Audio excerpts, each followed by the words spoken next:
Voilà, donc j'ai à peu près terminé de monter le wall catch can sur l'AMD. Je voulais vous expliquer comment je l'ai positionné pour ceux qui voudraient faire pareil. Alors il n'y a pas énormément de place sur l'AMD. Soit on peut le faire dans cette zone là si on a viré le résonateur là, le truc qui fait du bruit. Mais je trouve pas ça terrible parce que ça fait des longs tuyaux. Ou sinon il y a une place là où je l'ai mis, mais c'est chaud quoi.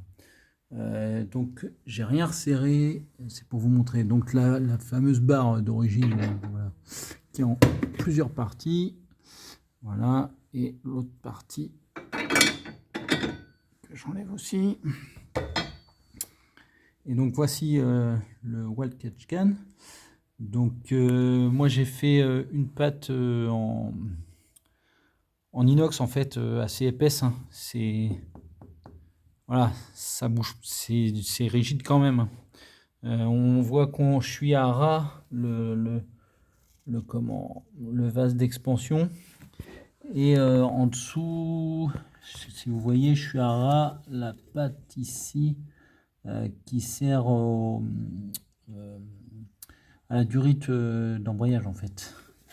Oui, je crois que c'est la durite d'embrayage. Et sinon de l'autre côté, ça passe.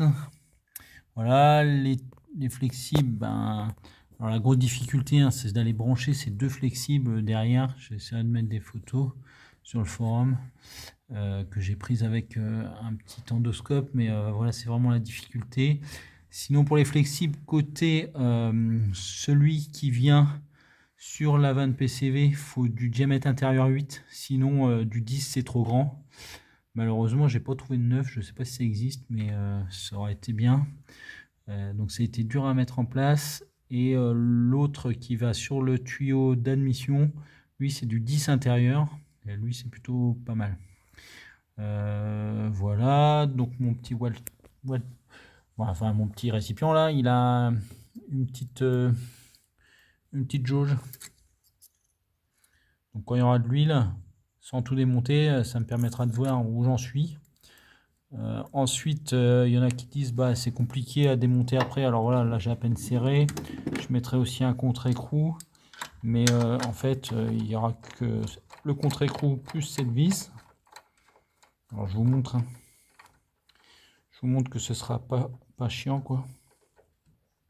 Si c'est à faire à chaque vidange moteur, bon, ça prend 5 minutes, 10 minutes peut-être, c'est pas grave. Et donc en fait, ensuite, je peux le lever. Et après, je peux dévisser donc la partie basse. Alors là, j'ai qu'une main, donc je peux pas vous montrer. Mais voilà, sans débrancher les tuyaux, on peut y arriver. Et ensuite, on le remet de la même manière, on revisse, etc. On remet les barres. C'est pas très long. Voilà, bon, à tester maintenant. On va voir ce que je récupère là-dedans, si ça fonctionne ou pas.